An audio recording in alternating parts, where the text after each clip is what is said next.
Welcome to the Working Well podcast. I'm Tim Boris, CEO of Fresh Wellness Group. This show explores the diverse aspects of workplace health and personal performance. On the Working Well podcast, we dive into the foundations of what makes wellness work in workplaces around the world. We connect with corporate leaders, executives, and industry experts who are helping make life more awesome at work and home. Join us to learn workplace wellness best practices, personal performance tips, and access resources to jumpstart your personal and corporate programs. Meet Dr. Caroline Brookfield. She believes that if everyone took small, unconventional actions to embrace their inherent creativity, we could change the world. Caroline dances on the edge between art and science, thrilled to discover that we don't have to choose. As a veterinarian, researcher, and stand-up comedian, Caroline delights in using humor and immersive experiences backed up with research and data to sway the most reluctant creative.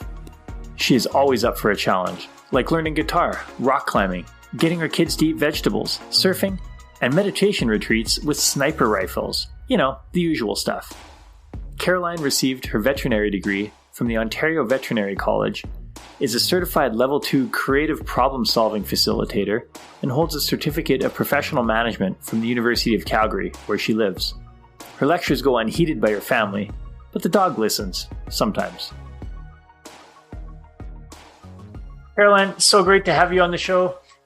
Welcome to the Working Well podcast. Thank you so much, Tim. I'm excited to be here. Excellent. So today we're going to talk a lot about creativity. And well, outside of traditional creative industries, maybe art and design or something like that, people rarely think about creativity when they talk about jobs in the corporate world. Talk a bit more about that. Like, how did you get into corporate creativity? Yeah, I think a lot of people consider creativity something artistic. So most people will say, oh, I'm not creative. I can't paint or I can't dance or sing.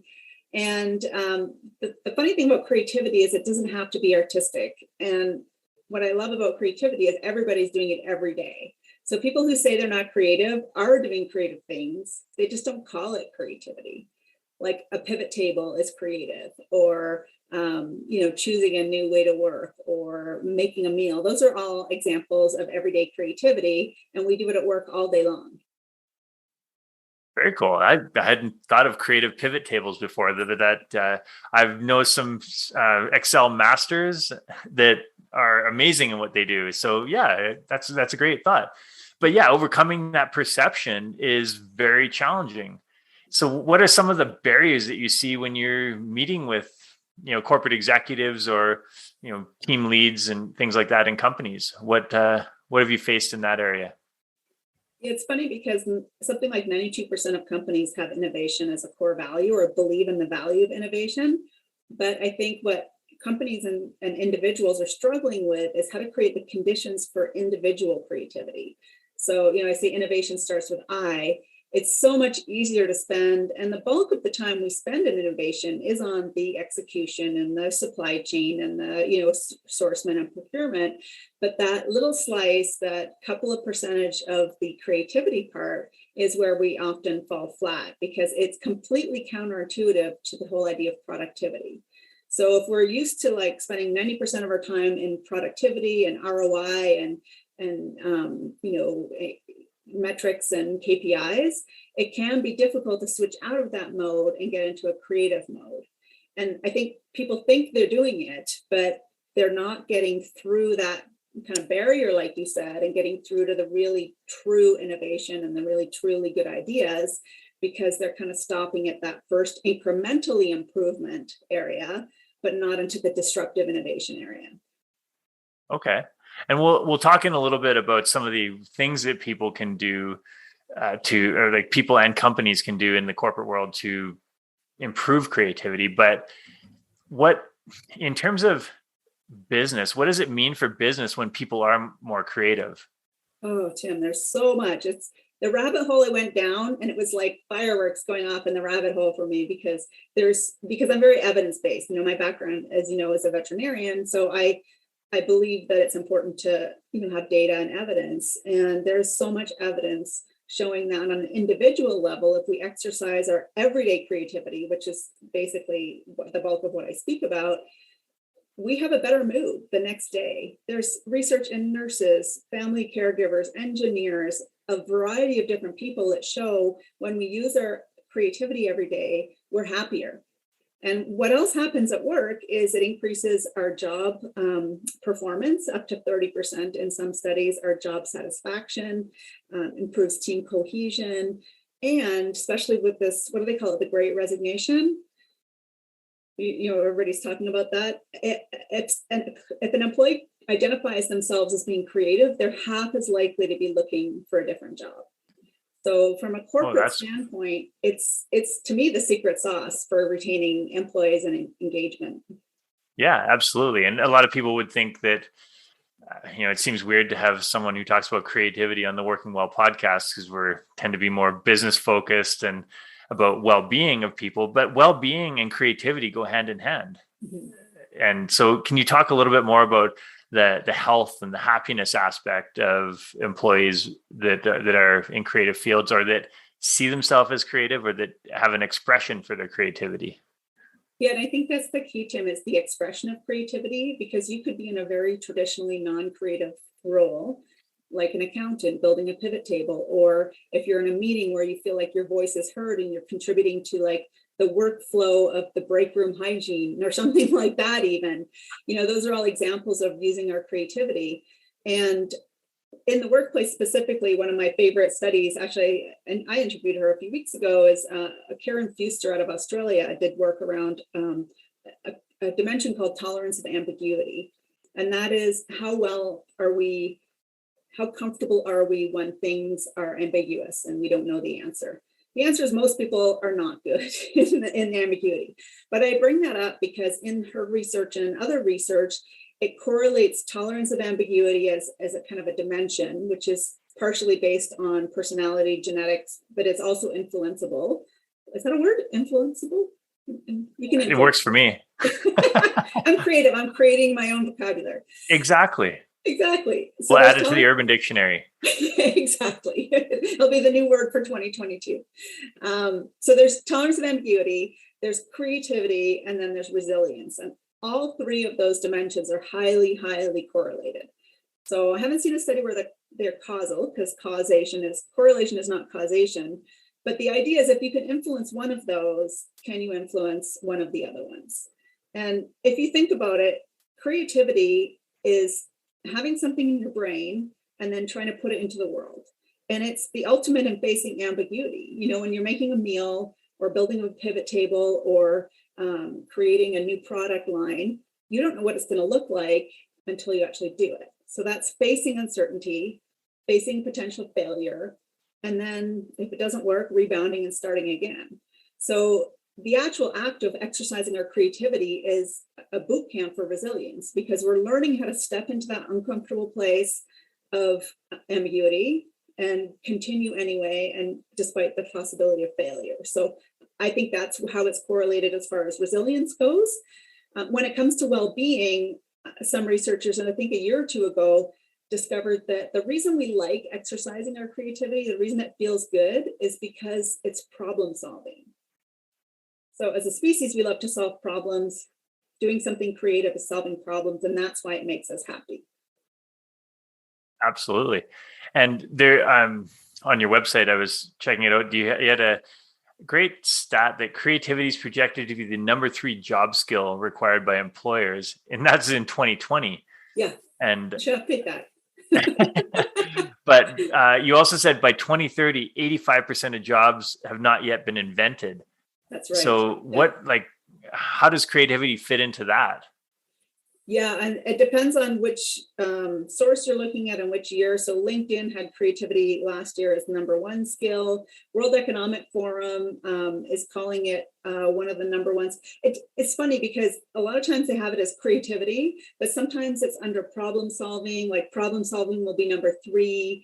And then we have innovation, like they're all kind of mixed in together, but definitely it's been the number 1 skill in LinkedIn in 2020, Bloomberg in 2019, McKinsey, The Economist have all been touting the really important benefits of creativity to business.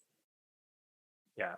And as you had mentioned in that stat, 85% of jobs haven't been created. So there's massive room for disruption and creativity in designing the future, and companies that have people out there working on that and thinking of new ideas and trying new things. And that doesn't happen unless you're exploring creativity in the business and facilitating it as a culture. Exactly. And I mean, you can look at the pandemic as an example. How many industries and jobs are there now that weren't around in February of 2020? Like, PEP, or is that what PPE, protective equipment, fogging, travel thing. Like, there's a huge industry now around something we didn't even know was going to exist in February of 2020, really. And to your point, that so many jobs haven't been created yet. And RBC put out a future of skills work, and I believe that was even before the pandemic.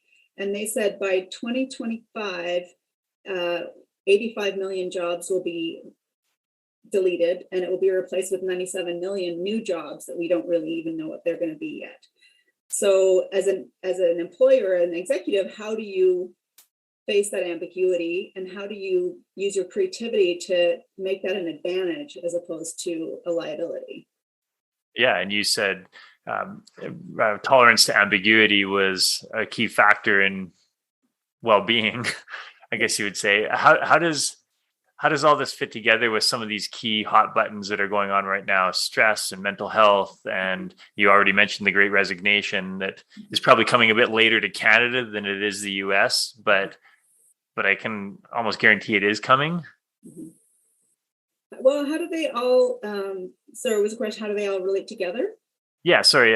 How does that, we're facing a time of huge ambiguity, and that is a big stressor for a lot of people. But how does that impact with stress, mental health, and all these changes we're seeing? And I guess how can companies harness that more effectively to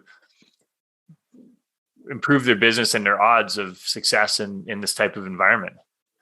Yeah, I think one of the first things, which is the hardest thing to do, is not to react.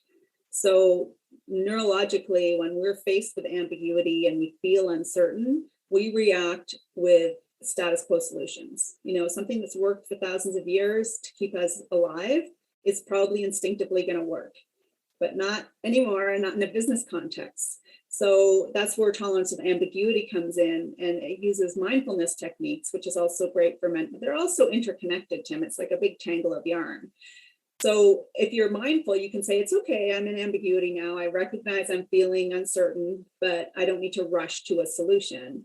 And then assigning the amount of time you need to, start creating and using a process, maybe like design thinking or creative problem solving, to actually take a problem through instead of just reacting. So I think that is one of the first things for everybody to do when we feel uncertain, because how many times have you seen people just trying to shove their regular in-office techniques onto Zoom?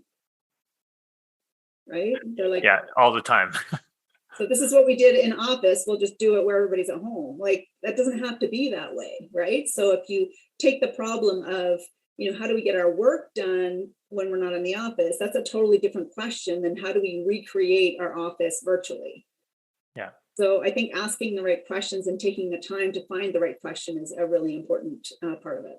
Yeah. I had a great conversation with a friend of mine who works at a pretty traditional old school company, and he's like, command and control leadership does not work in a virtual world when you can't see everyone at your desks, and they're trying to mandate people back to the office. And they were back in the office back in like May or something because the leadership is stuck in that mindset and thinks people were slacking. And so there's so much of that, and not being able to think in a different way about how can this be a benefit to us, and how can we adapt and grow and evolve? Mm-hmm. And I guess in a way that's leadership creativity, would you say? Yes, definitely. I think when you're talking about an organization that's like that with the traditional, top-down approach, those are probably people who are not tolerant to ambiguity and aren't recognizing that the response to ambiguity is to force status quo solutions. And I think that that's a deficiency, because if you want to keep up with the pace of how things are changing, it's not going to work. But just because it's worked for you for 20 years doesn't mean it's what worked for us yesterday might not even work for us tomorrow in this environment. So being able to be, I think a lot of that, when you talk about leadership, being creative in leadership, is a vulnerability. It takes a great amount of vulnerability to be curious and to be creative, because you have to say, I don't know the answer. How are we going to find the answer? And so for a leadership style, it's very authoritarian and very, traditional. It's going to be very difficult for them to move into a space where they're asking questions about creativity, because they just want to hammer that nail in harder, right? Yeah. And so that brings us to a great transition, I guess, to what can companies do to foster creativity, especially if leadership is, if there's an executive or a leader watching this now and they're probably starting to notice a few things like, oh yeah, maybe I haven't been fostering creativity. How can they start to do that in their organization? Yeah, and I know business leaders really like to see that things have been looked at from, a strategic and business perspective. So one of the studies I like the best is one done by Gallup. It's fairly recently, and they found that there are three main criteria that leaders and companies could use to encourage creativity at work. Number one, the expectation to be creative at work. Number two, the time to be creative, which is huge. And the third one is freedom to take risks. So when you talk about being expected to be creative, the time and the freedom to take risks, a lot of that is very intertwined with psychological safety. So if you're in an unsafe environment, you're not going to take any risks, right? So I think freedom to take risks, I mean, that seems so simple. Oh, just let people take risks. But I mean, psychological safety is one of the biggest puzzles we're trying to figure out. I think companies are really trying to figure out how to nail that piece. And if you can do that, I think creativity will naturally come, especially if you give those other incentives of an expectation to be creative. Like, I expect you to come to meetings and expect to come to me with, ideas and solutions. And if all three are present, it also increases employee engagement. 7 out of 10 employees feel empowered to innovate if those conditions are present, versus 2 out of 10 if those conditions are not present. Absolutely. I saw that stat that you had, I think you had said it in one of your presentations, and I was like, wow, that's huge. Yeah. And you said there was another one I read, 88% of Gen Z believe that creativity will be essential to their success. And was it like 18% of employees, only 18% of people feel they can take risks to be creative. And yeah, if creativity is the skill that is going to help us evolve and grow and solve problems beyond where we are now, yet people aren't feeling safe, and that leads to poor well-being, higher stress levels, poor productivity, and more of the same that we've been getting. Yeah. I mean, it's hard. Like, I do stand-up comedy for fun. And one of the hardest things is stepping out onto a virtual or figurative stage and share your creative, deep ideas with the world. Because not only do you have to get past your internal judgment of, this thing is stupid, you have to worry about external judgment. And the first one is hard enough. But if you're in an environment where, it's been the first 3 comedians got up and got tomatoes thrown at them and criticized and booed off the stage, you're not going to share your ideas, and you're going to start just punching that card and just doing what you need to do to get through the day. And then you leave. Like, nobody wants to or should want to live like that. We should want to go to work and feel like we're contributing. We should be able to go to work and feel like our ideas matter. And even if our idea is a bad idea, it's welcomed, because the bad ideas are often what, build to the good ideas. So we need those bad ideas. You want bad ideas because they're the ones that develop the truly disruptive ones. Well, and you make a great point too. If people don't feel safe to take those risks, they're not going to put it out there. And as leaders, we need to realize, and we might realize that we don't have all the answers, but we need to help other people know that we're comfortable not having all the answers. And I can't remember the exact stat, but it's no decision will ever have all of the answers. Right. So part of being a leader is being able to make decisions based on the best available information and being okay with the ambiguity that you don't have all the answers and you just have to make the best decision in the moment for that. And when employees are comfortable with you stepping into that space, and that comes across in spades, and you mentioned psychological safety, is that becomes the outcome. People start to open up and provide those ideas. And a mentor of mine said, you have to be comfortable being bad at something in order to be good at something down the road, because you're never going to be great at something right away. So yeah, that's a huge thing for leaders to get over, is to step into, you know what, when I open up and we do this creativity thing, we're going to get lots of terrible ideas, and that's okay. That's in fact a prerequisite for getting good ideas. Yeah, it's so true. And I think so many people, especially if they've reached the executive level or they're professionals, they're not used to doing something badly. You've spent, potentially 10, 20, 30 years building your craft, and it's very uncomfortable to try something new. And I love to say it's very liberating to be bad at something on purpose and not care. And that's where creativity, like more traditional creativity, is great. Like if you paint something and it's the ugliest thing in the world, you could just laugh and be like, look how bad that is. But, you learn how to do it better the next time. And you learn that skill of stepping into uncertainty and facing failure. And Tim, you're exactly right. I think about leaders who try to look like they have it all together. They don't really model a safe environment. They have to model that and do it themselves, that we're going to do things with the best knowledge that we have now. And I think some people get really nervous about that and nervous about creativity because it feels like chaos and it feels too random. One of the things I've heard that really resonated with me is, I think it was Teresa Amabile, who is like one of the foremost creativity at work researchers. Her work is phenomenal. She talked about, you're not telling your team which mountain to climb. No, you're not letting them climb any mountain. I'm probably paraphrasing this wrong, but the idea is you're not telling them they can climb any mountain. You're telling them which mountain to climb, but you're letting them climb it in the way that they want to. And that ownership and that autonomy over how to get there is exercising creativity, and it builds psychological safety. So it's not just like everybody climb all these random mountains. It's like, no, this is our mountain. So let's figure out how to get there together. Yeah. And that comes back a bit to where we're seeing a ton of the challenges around leadership right now with the pandemic, and authenticity has been a really big one. Whether it's just the type of communications that are going out and helping people really just see, you know what? Yeah, the leaders might not have it all figured out, but they're being genuine with us. And on the flip side, other people just standing up there and yes, we've got it all covered. And meanwhile, everyone's looking around going, it's chaos around here. There's no way you have it covered. Yeah.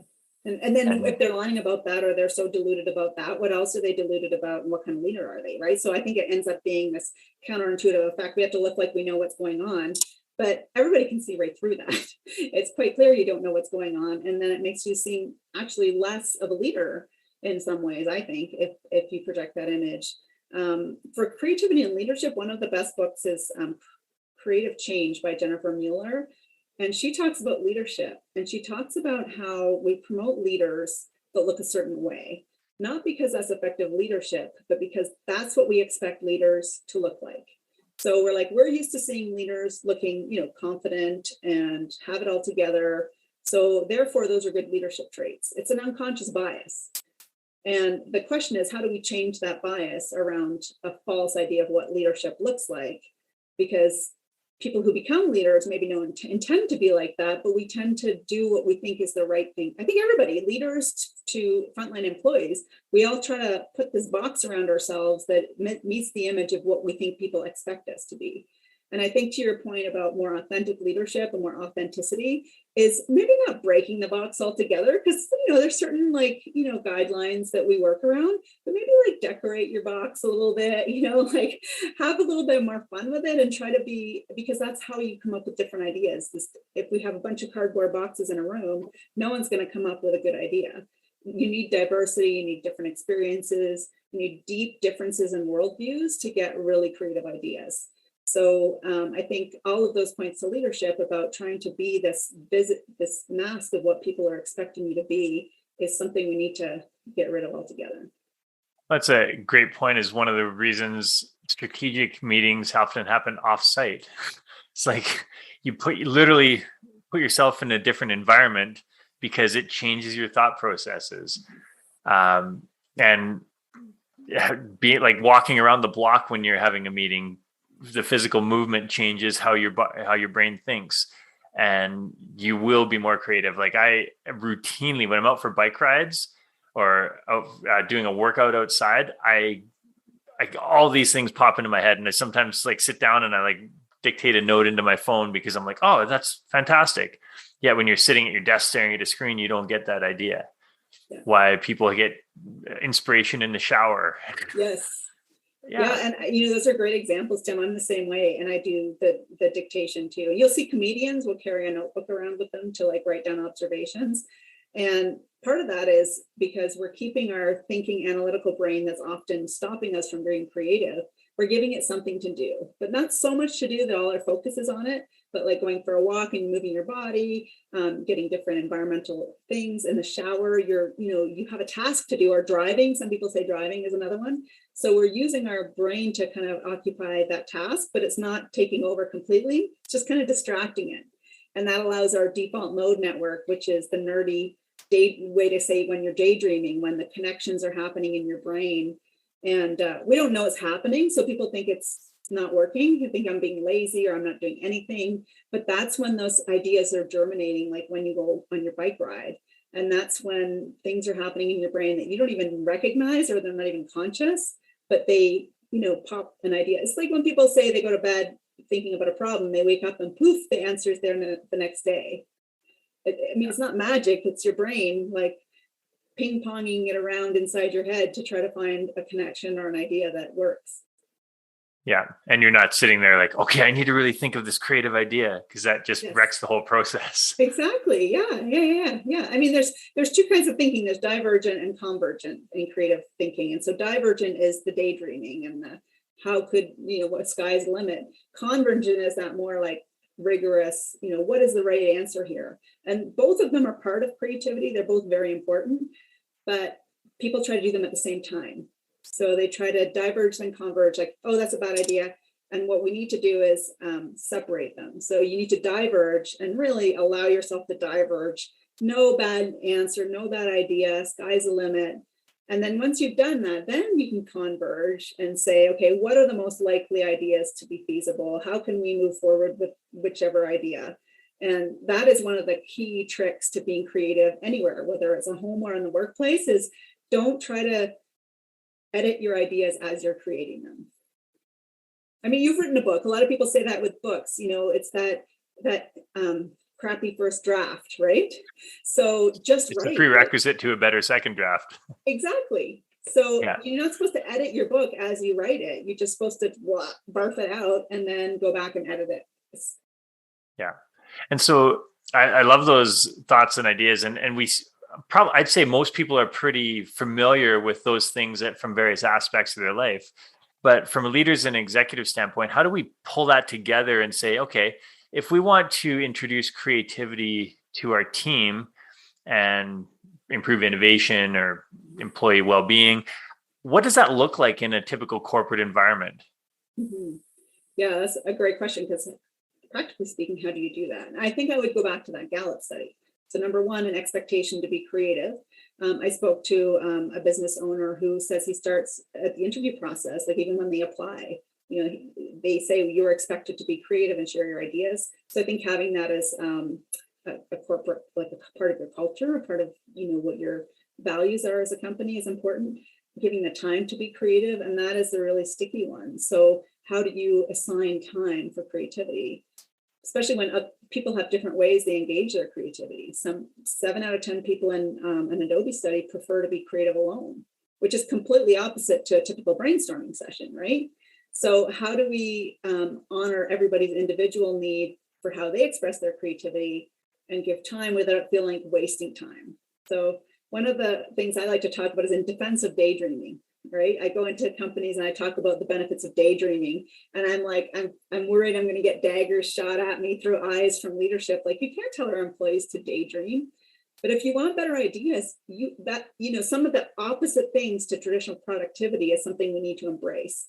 So I think for a company that's not doing anything, I think starting small with just the expectation to be creative, and it comes from leadership, like we talked about earlier, modeling the behavior of let's try something, what are the risks? Let's mitigate the risks. Like, let's not completely change everything on its head, but how can we make a small incremental change and do something that is not going to, fold the company, but is a bit of a risk that we can learn from.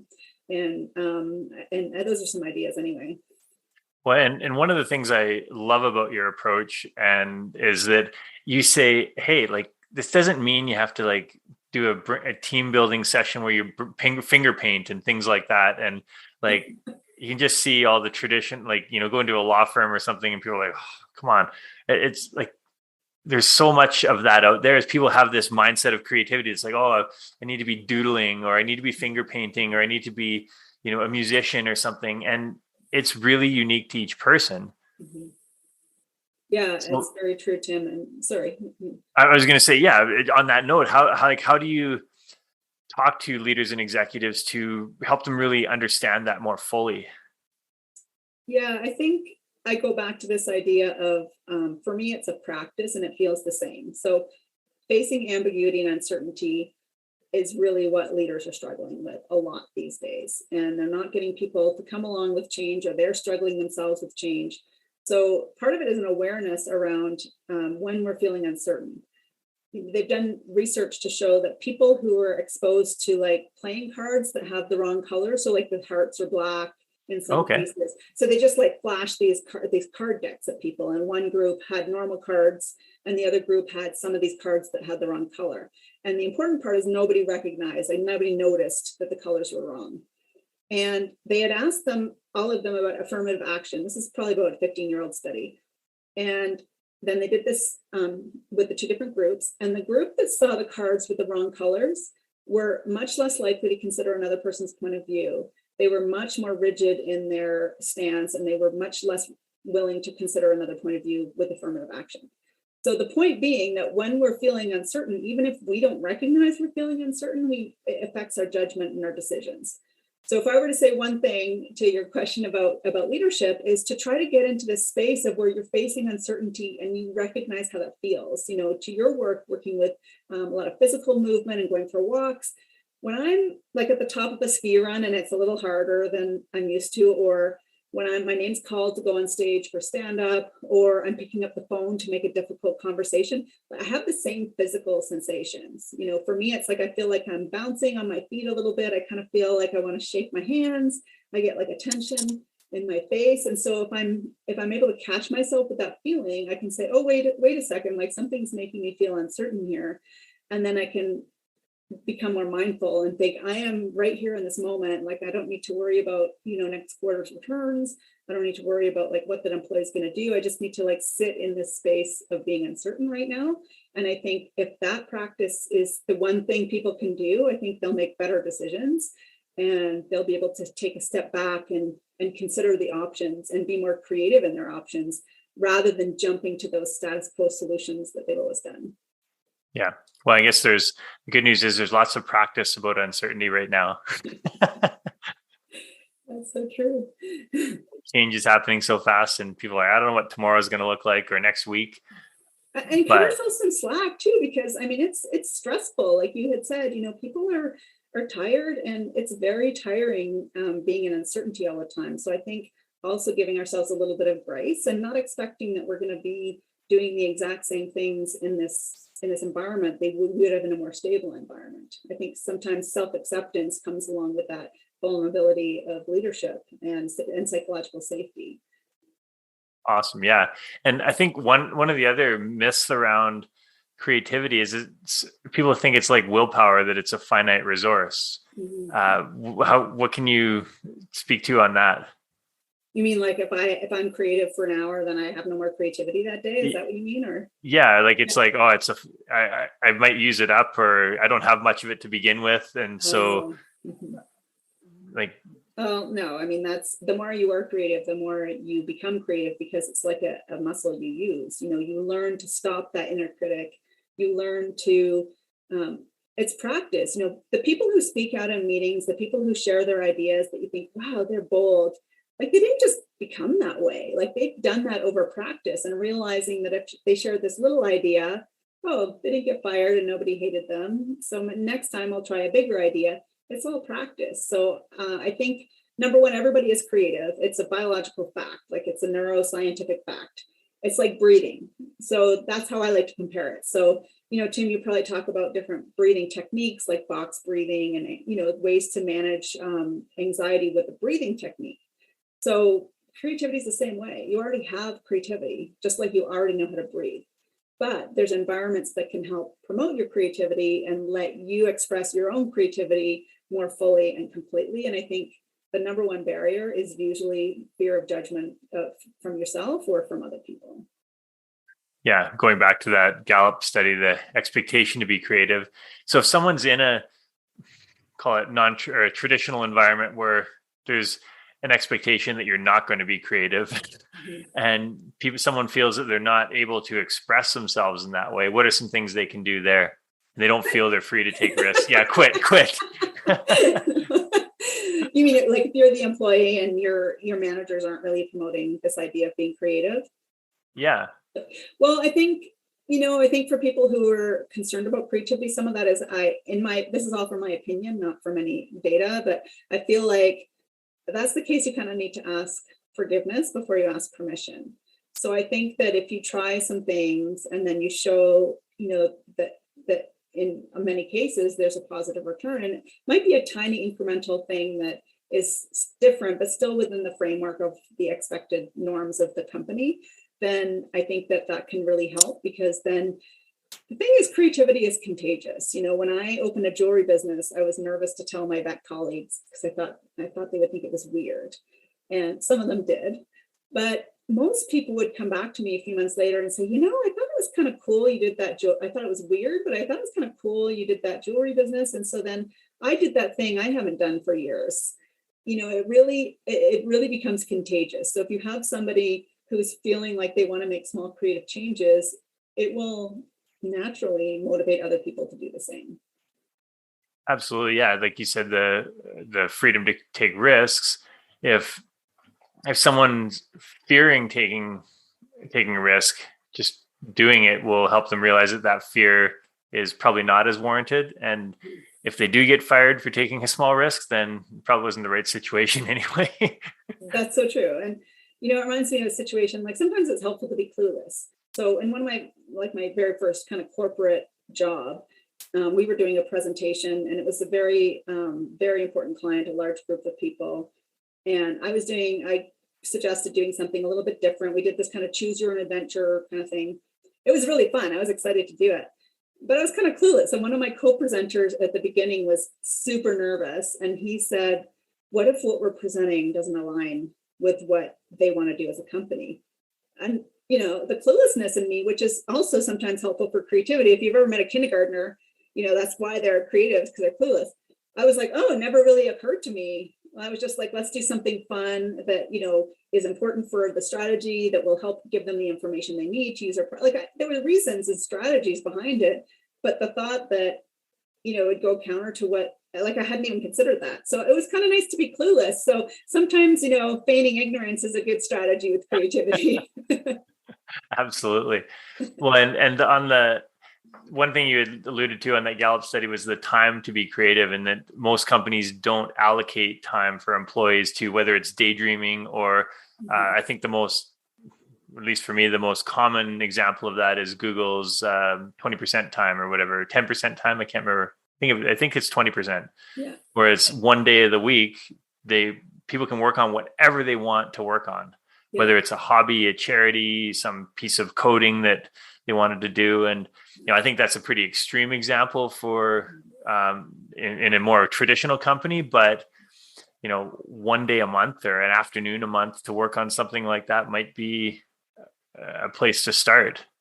Yeah, and it doesn't even have to be, like you said, Google, and 3M was another one that was famous for innovation, that used to do that, allow people to work on projects. But I think a lot of it, and you go back to like when Steve Jobs managed Pixar, he only had one washroom in the middle of the building. So everybody had to use the same washroom.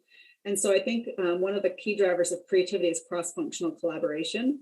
And we're seeing that in the global push towards open talent and open innovation, where companies will find somebody with a very specific niche expertise in something and just hire them for like a very short amount of time. Or they'll put out a bid for like, we want to know the best way to like keep hamburgers warm. And then companies will like compete, and then whoever wins gets, a large prize.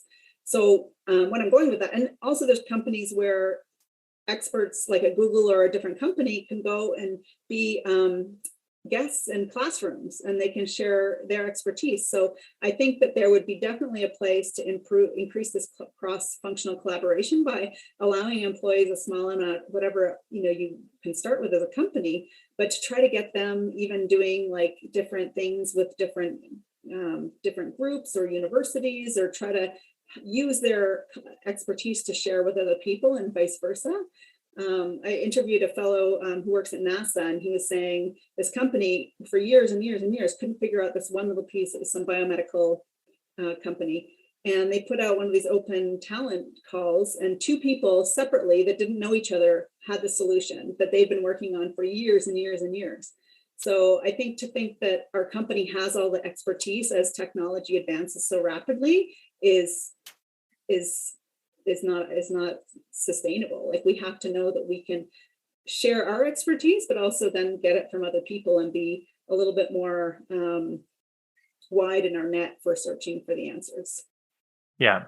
And would you say the work from home situation, the remote work, has hindered or fostered creativity?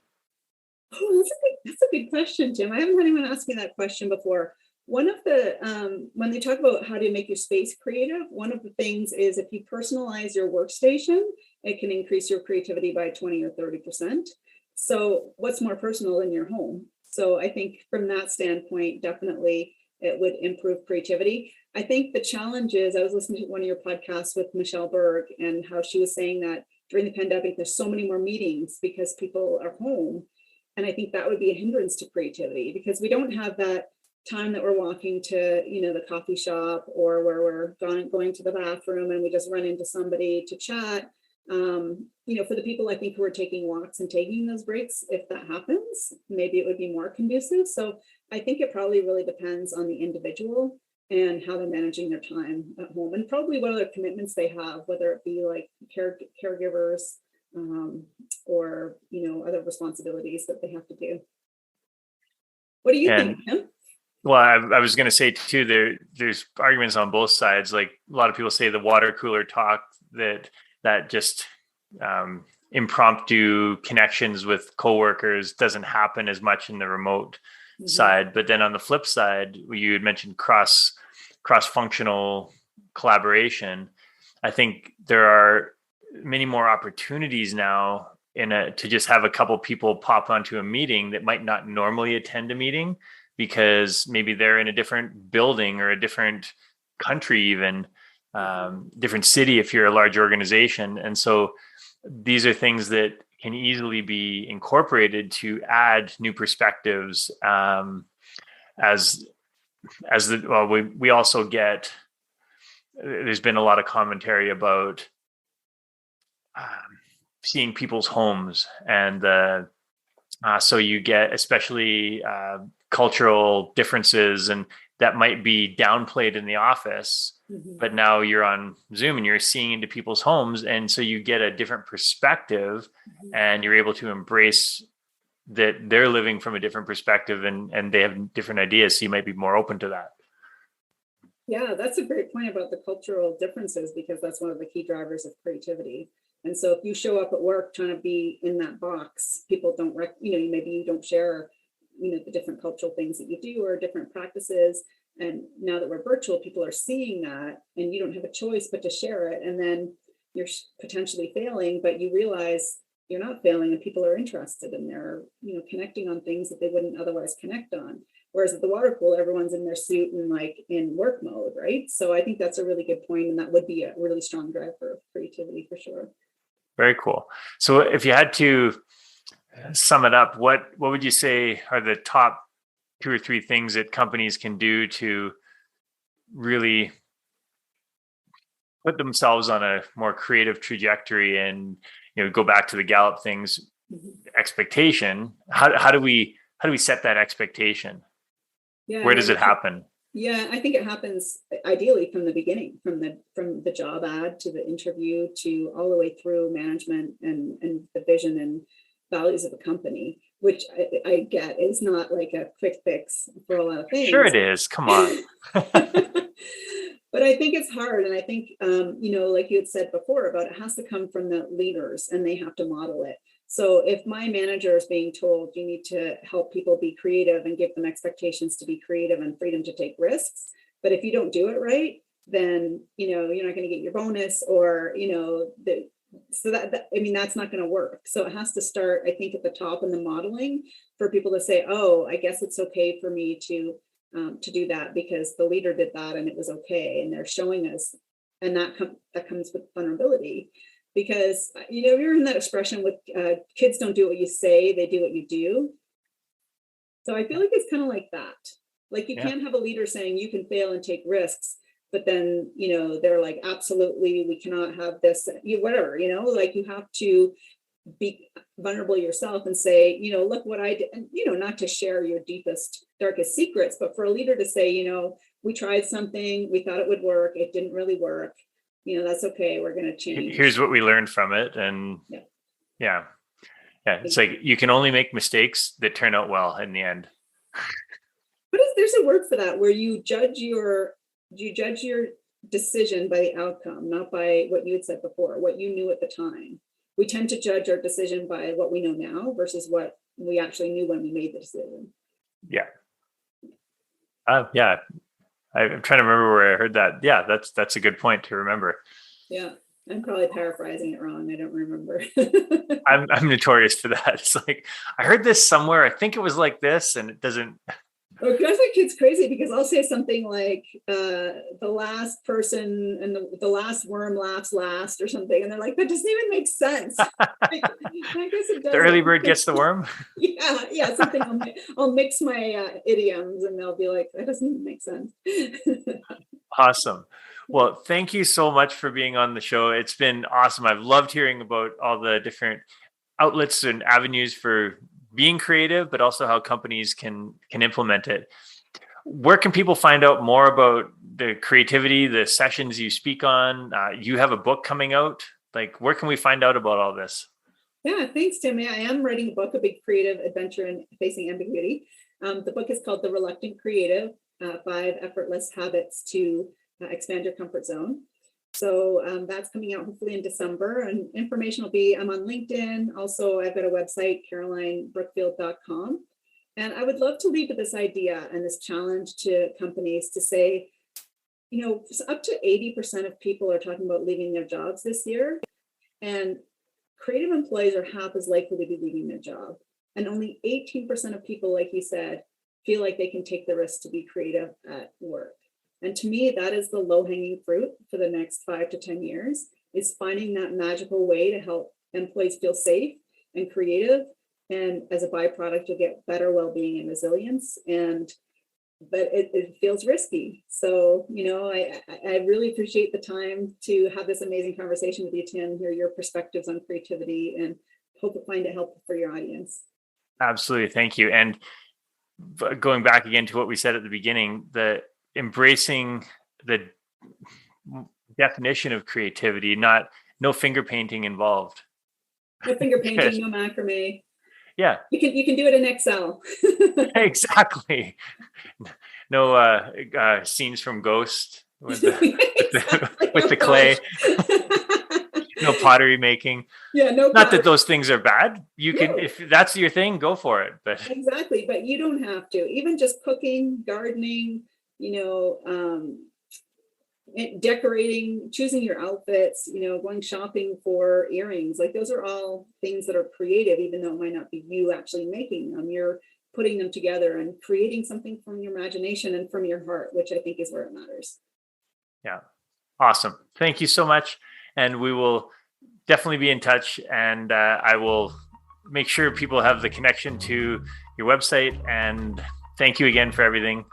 We will see you very soon. Thanks, Tim. Thank you for listening to the Working Well podcast. If you enjoyed the show, don't forget to rate and review us wherever you get your podcasts. We love to hear your experiences and how you've applied tips from the show to your daily life, so please keep us posted on your progress. To stay up to date with new episode releases, make sure to subscribe to our mailing list by emailing podcast@freshgroup.ca and follow us on Instagram, Facebook, and LinkedIn. Thank you, everyone, for tuning in. And once again, I'm Tim Boris with Fresh Wellness Group. We'll see you on the next episode.